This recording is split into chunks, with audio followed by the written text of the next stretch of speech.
أتتنا المواسم مثمرة وفاضت بأطيابها الآنية، وفينا الذي ما له موسم لأمعاء أطفاله الخاوية.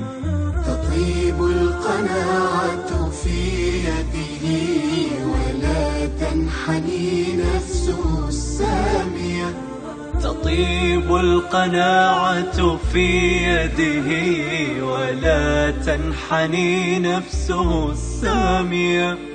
أتتنا المواسم مثمرة وفاضت بأطيابها الآنية، وفينا الذي ما له موسم لأمعاء أطفاله الخاوية.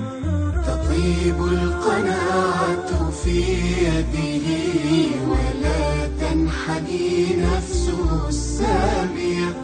تطيب القناعة في يده ولا تنحني نفسه السامية.